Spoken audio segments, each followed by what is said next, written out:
Acabamos de ver el documental Vidas Cruzadas, historias de sobrevivencia, un trabajo colectivo entre Panamá y Costa Rica. Nos acompañan justamente esta noche miembros de la Fundación Frederick Ebert, pero también están con nosotros los directores de este proyecto, los directores de Panamá y los directores de Costa Rica. Vamos a ir presentándolos. Comencemos primero con Patricia Velázquez, la directora costarricense que formó parte de este proyecto. También tenemos por parte de Panamá, pues a Luis Romero, el director, la contraparte panameña en este proyecto. Tenemos al coordinador Anastasio Rodríguez y también de parte de la fundación tenemos al director regional Mirko Hempel. Vamos a empezar con usted, señor Hempel, que sabemos que tiene unas palabras, que nos quiere comentar algo para comenzar.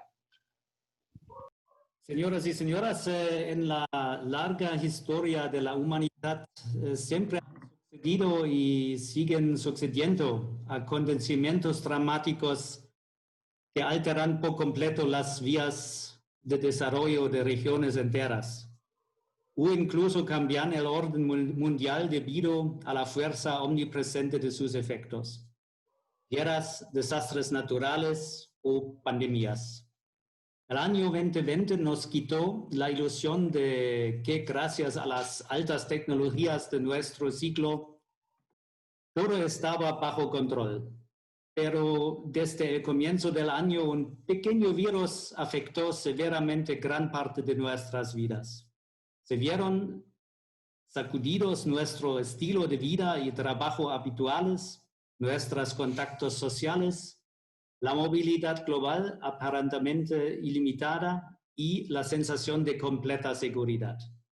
En Panamá y Costa Rica los gobiernos se esforzaron en manejar estas crisis, sin embargo la inmensa solidaridad entre la gente fue clave para enfrentarla.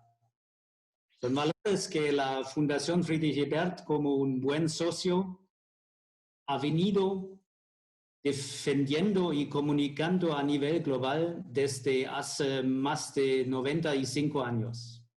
Como uno de los productores ejecutivos, yo estoy convencido de que esta película, que el director panameño Luis Romero, con el apoyo de la directora costarricense Patricia Velázquez, logró filmar en Panamá y Costa Rica en condiciones muy difíciles, es importante testimonio contemporáneo por las futuras generaciones. Porque a final de cuentas, sin importar dónde y cómo estamos viviendo o sobreviviendo, somos en primer lugar gente.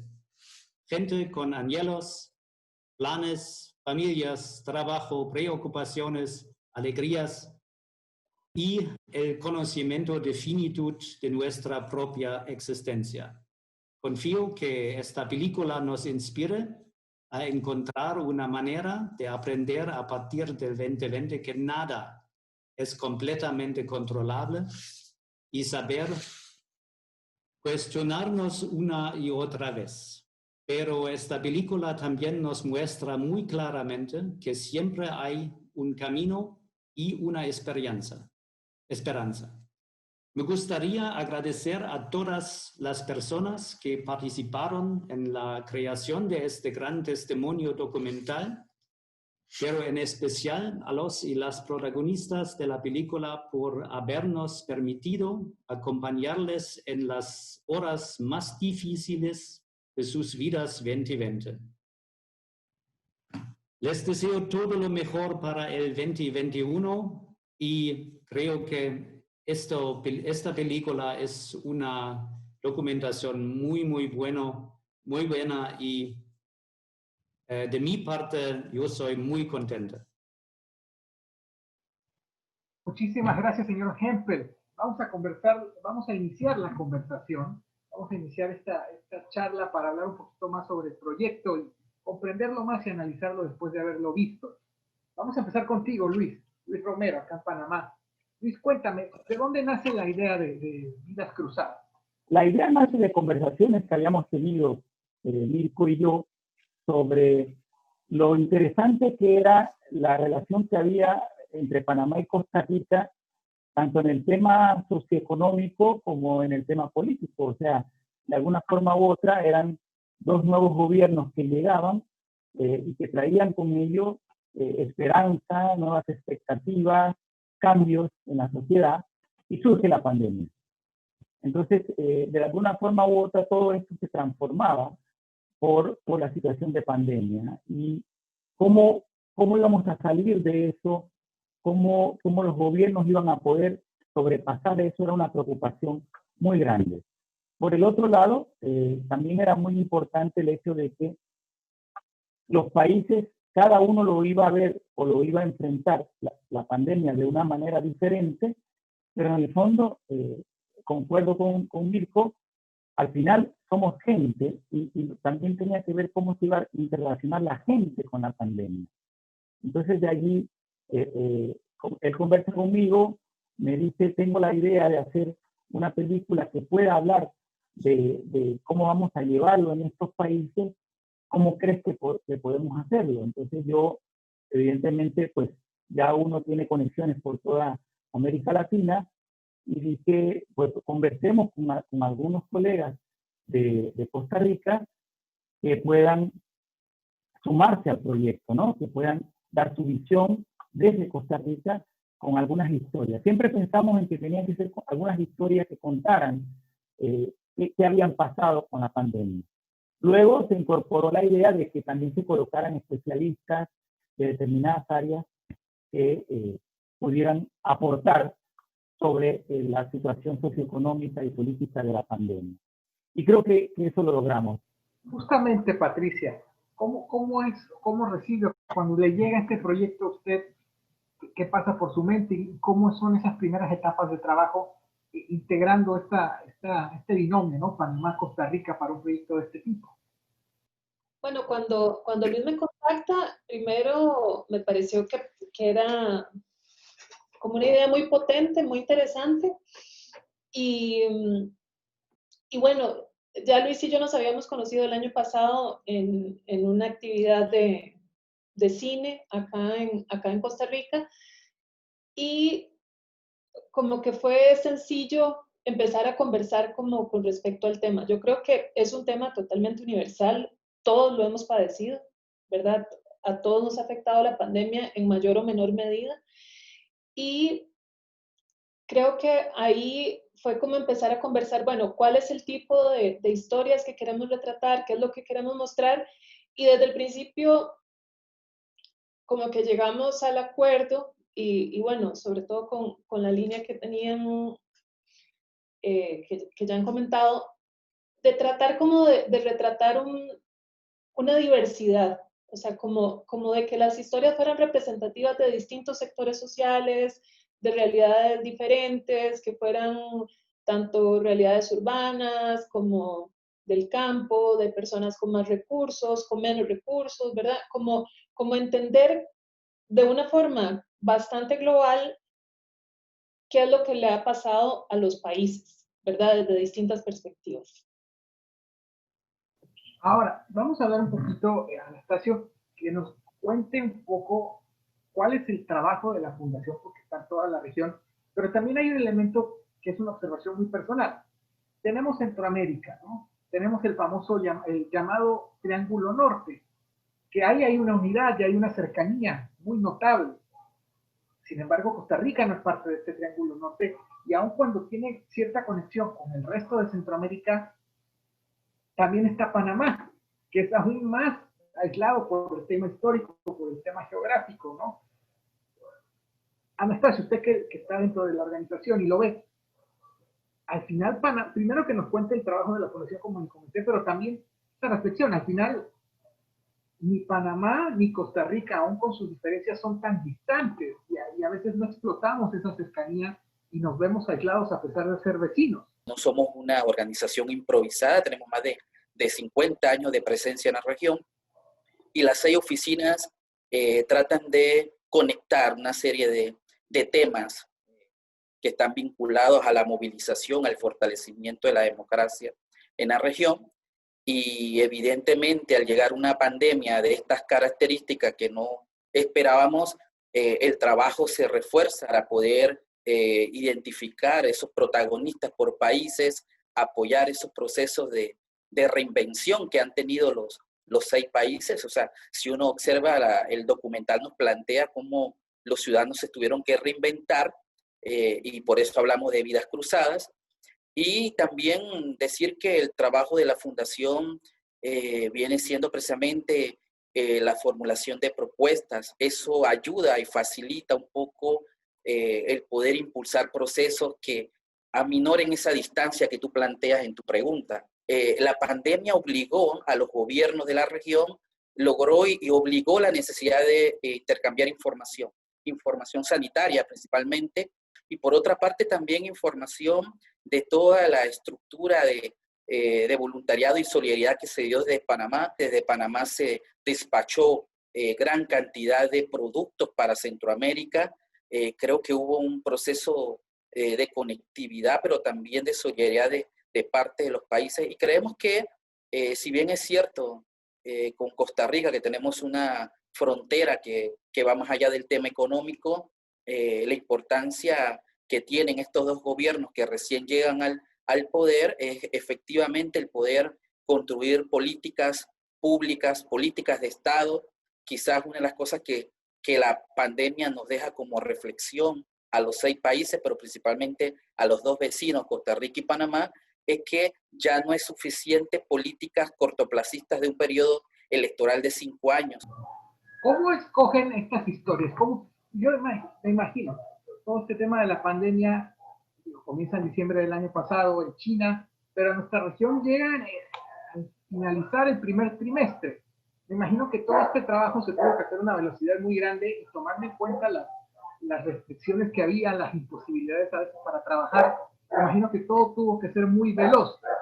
Ahora, ¿cómo cuando conectas con Patricia, enlazas con Patricia, Luis, después me imagino que vinieron las primeras reuniones, ¿cómo escogen las historias? ¿Dónde encuentran a esta gente? ¿Ya los conocían? ¿Hubo referencias? Primero los testimoniales y después hablamos de los expertos. ¿Cómo hacen para encontrar estas historias de vida, estos sobrevivientes? El centro del documental está basado precisamente en estas historias de vida, ¿no? Entonces, evidentemente fue difícil conseguir quiénes podían ser las personas más representativas para hacer estas historias de vida. Patricia y yo y los equipos de trabajo tuvimos muchas reuniones y decidimos varias cosas. La primera es que tenían que ser historias de los diferentes estratos sociales que componen nuestra sociedad. Claro que como cineastas de lo social, entre ella y yo, pues tenemos muy claro lo que son las perspectivas de derechos humanos, los temas de género, las inequidades sociales, que se ven muchas veces reflejadas en nuestro trabajo, ¿no? Pero también en este caso queríamos pues, mostrar que al final la sociedad es un abanico, la sociedad pues, se componen de diferentes estratos y sectores, y queríamos que esas personas estuvieran allí reflejadas, ¿no? Como la historia de Ana, que como empresaria tuvo que lidiar el manejo de la pandemia junto con sus empleados, como la historia de Ruth, que pierde el trabajo en el camino, como la historia de Ruth, que pierde el trabajo durante la pandemia y tiene que reinventarse. Y fue un trabajo muy difícil también, porque de alguna forma u otra la gente tiende a enclaustrarse, a encerrarse durante la pandemia y no querer tener contacto, ¿no?, con el mundo exterior. En fin, se intentó mostrar estas historias, porque nunca vas a cubrir toda la gama que pueda tener una sociedad de historias para ser contadas. Pero lo que se quería era que estos testimonios fueran una especie de documento de sus vidas, fueran un retrato de que la gente se pudiera sentir y ver reflejada en cada país sobre lo que también estaban viviendo. Claro que sí. Patricia, entre los personajes que hay, a mí en particular, en el caso de Costa Rica, pues me llama la atención los que están en el albergue. El documental trata de exponer unas situaciones similares en ambos países, pero este del albergue a mí en particular se me hizo muy especial porque siento que no hay una contraparte como tal panameña. Estar en el albergue, ver ese ambiente, ¿cómo fue, por ejemplo, eso? ¿Cómo fue de meter las cámaras en un ambiente donde había tantas personas en ese momento, de hablar con estos dos individuos, que quizás a veces también son las historias más fuertes dentro del documental, percepción muy personal. Pero ¿cómo fue, por ejemplo, esta parte y lidiar con las personas, como dice Luis, que tienden a encerrarse y llegar y pedirles que les cuenten su historia en un momento de dificultad? Voy a reiterar un poco lo que dijo Luis, pero de las cosas que fueron más difíciles fue lograr que la gente quisiera salir de su casa. Con lo que decís del albergue, tuvimos ayuda de la gente que estaba de la Fundación Lloverá, que son quienes están manejando el albergue, y ellos preguntaron inicialmente entre la gente que está viviendo ahí a quienes les interesaría contar su historia. Y en general yo siento que toda esta situación de encierro y toda esta situación de crisis, por un lado, genera miedo, pero también por otro lado, como una necesidad muy grande de hacer catarsis, ¿verdad? Como de hablar con alguien más. Entonces, creo que en el caso de los dos, que son historias distintas, ¿verdad? De los dos del albergue, uno que realmente su vida cambia positivamente, deja las drogas, deja el alcoholismo y su vida se transforma.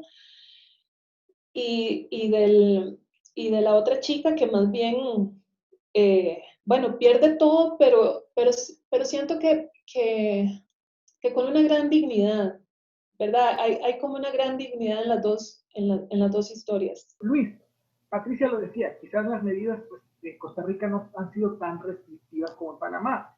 Y justamente hay un elemento que me llama mucho la atención al comparar escenas de un país y del otro, es que en Panamá yo veía mucho más el uso de la mascarilla. En Costa Rica quizás había momentos donde yo veía escenas donde no había tanta gente con mascarilla. Cuando entras a Curundú, Curundú en los últimos meses ha tenido ciertos conflictos con las autoridades por temas relacionados con el COVID. ¿Cómo fue esa entrada a Curundú con todo y que, digo, se tenía la autorización y todo, pero cómo fue entrar al barrio con el contexto actual y con los antecedentes recientes que contaba incluso ella misma en el documental? Nosotros fuimos recibiendo ayuda de diferentes organizaciones, ¿no? Para buscar a los personajes, para entrar en las áreas. En el caso de Curundú, a través de una chica que pertenece al grupo que maneja la Carpa de Cine.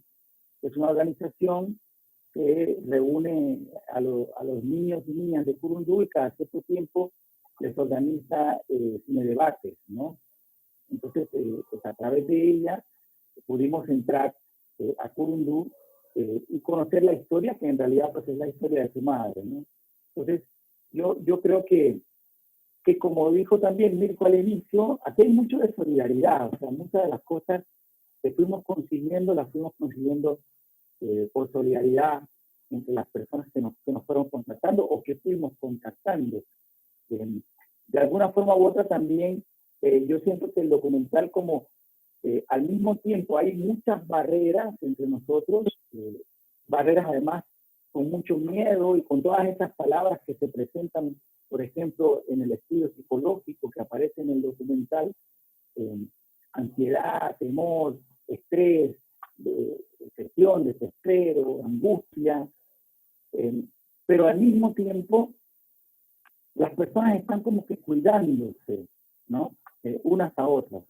Pero, por ejemplo, en el caso de Curundú, que fue una entrevista que a mí me llegó mucho, que yo vi, porque en algún momento ella vio que su vida se le había venido abajo porque no tenía ya fondos para seguir comprando productos, no podía vender las frutas en la calle porque le recogieron todo, porque tuvo que dejar el carrito que lo alquilaba, ya no tenía cómo pagarlo, o sea, la pandemia no le permitía venir a ciertas horas, y de repente ella encuentra en esto que es dar más que recibir, que es el preparar las sopas comunitarias para los niños y las niñas, ella encuentra en eso la nueva alegría, ¿no? Y lo plantea, o sea, a partir de ese momento, pues dejé de llorar, dejó de decir, ¿sabes qué?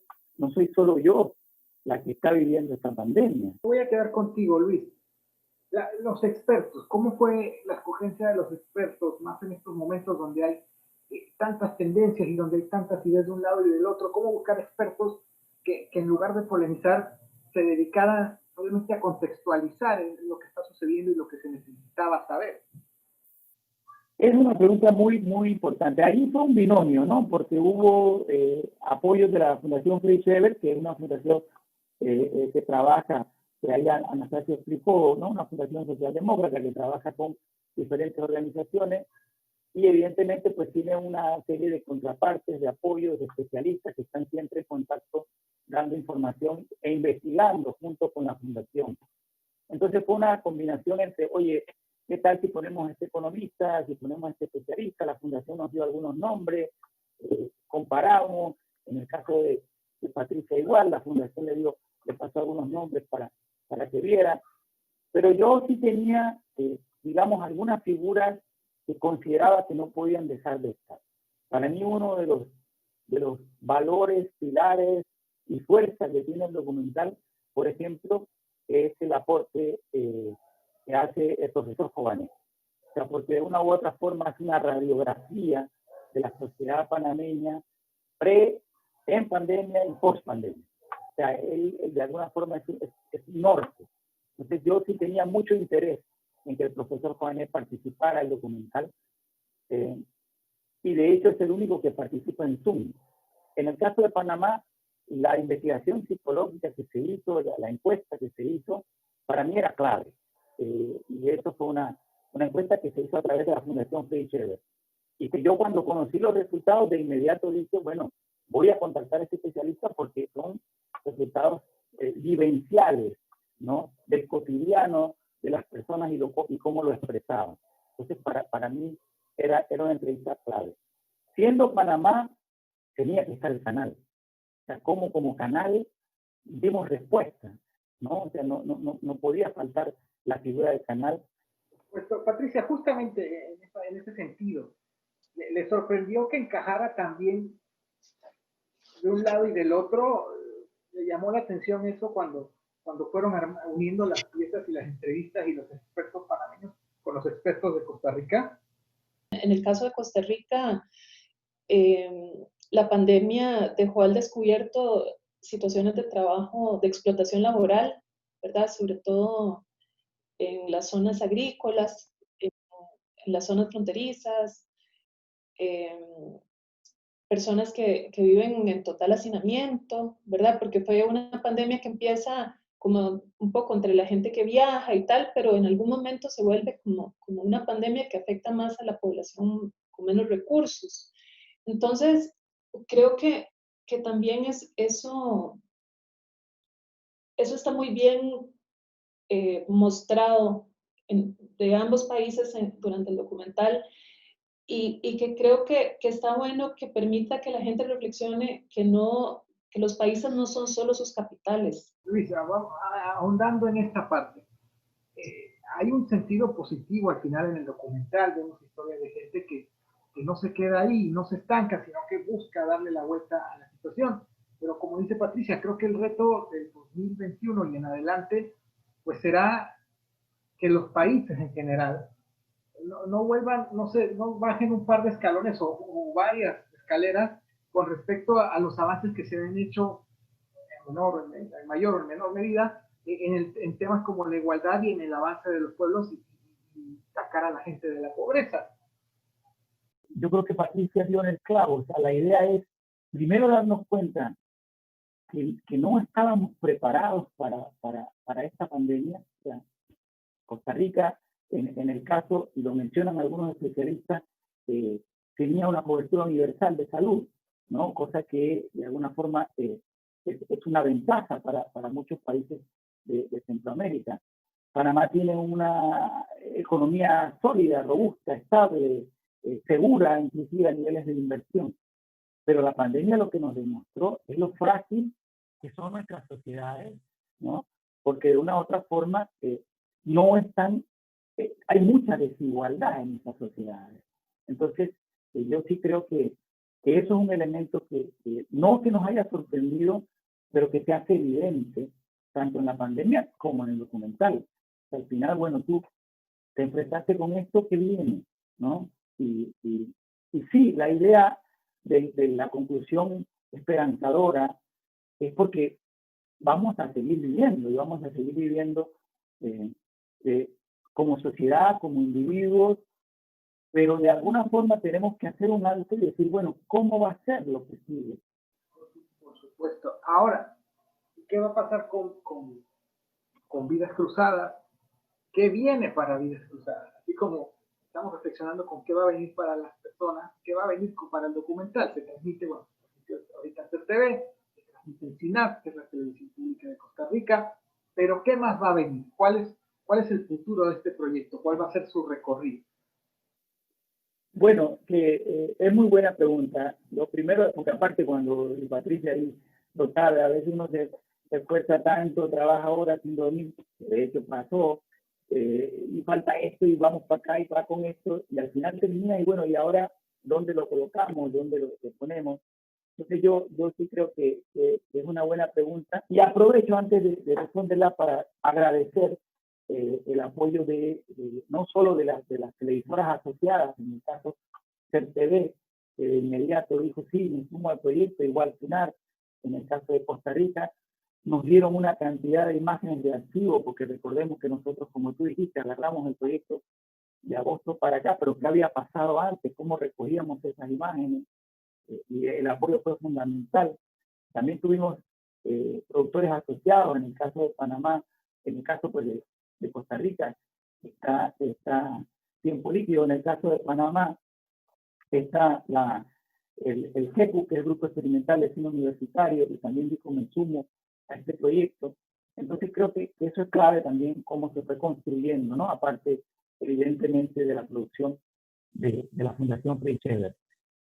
¿Y qué viene? Bueno, lo primero es dar a conocer, ¿no?, estas historias, como un homenaje a la gente que se sumó y dijo, está bien, yo te cuento mi historia, y para seguir generando debates y diálogos como este. O sea, el documental, la idea es que también le diga a las personas, bueno, sentémonos y como dijo Mirko al principio, sigámonos haciendo preguntas todo el tiempo, ¿no? Que no establezcamos como que ya está todo resuelto y que no hay nada que hacer en nuestra sociedad porque hay una economía que está bien organizada, el empresariado trabaja muy bien, el obrero trabaja peleando siempre por mejores condiciones, pero ahí vamos, no, evaluemos realmente dónde estamos en el sistema de seguro social, hay que evaluar cómo es el futuro para nuestras sociedades. Y yo creo que el documental permite esa discusión. El documental también presenta lo ecológico, por ejemplo, el doctor Jované habla del tema de la descarbonización, hacia dónde vamos, o sea, tenemos que revisarnos como sociedad constantemente. Y lo otro, bueno, es un recorrido que generalmente hacen los documentales, que va a diferentes festivales en los países para dar a conocer nuestras historias en otros países, ¿no? Entonces, ese es un poco, no es un documental comercial, es un documental de la Fundación Frei Schreiber, se va a presentar en Alemania, evidentemente, y creo que también eso va a ser muy positivo, y hemos hecho pues enlaces con otros países para que fuera presentado. Patricia, una última reflexión con respecto a lo que hemos conversado esta noche y lo que vimos en el documental. Creo, al igual que Luis, que es, digamos, como que toda esta situación del COVID no puede ser algo que nos haya pasado como si nada, ¿verdad? No puede ser solo volvamos a la normalidad, volvamos a lo que teníamos antes y la vida sigue como si nada. O sea, creo que toda esta situación de la pandemia tiene que servirnos de algo, ¿verdad? Como esto, de repensarnos como sociedad, ser personas más solidarias. Creo que todos lo hemos sido, ¿verdad? De alguna forma como en nuestros círculos más cercanos, pero también como, no sé, como reflexionar y entender que no, o sea, que no somos seres solos en el mundo, no podemos sobrevivir solos, ¿verdad? Y que tenemos que pensar el mundo, la vida, de una forma más solidaria. Luis, en tu caso, una reflexión, ¿qué reflexión puedes dejar en esta noche?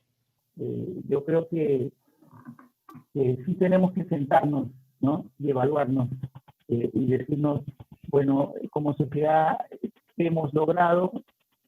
¿Cómo lo hemos logrado? Y cómo queremos que sea hacia adelante. Gracias por acompañarnos esta noche y conversar sobre este documental, Vidas Cruzadas, Diarios de Sobrevivencia, y gracias a usted pues, que lo vio y que estuvo con nosotros durante este tiempo aquí en Mi Cultura en Casa a través de CERTV. Que tengan excelente noche.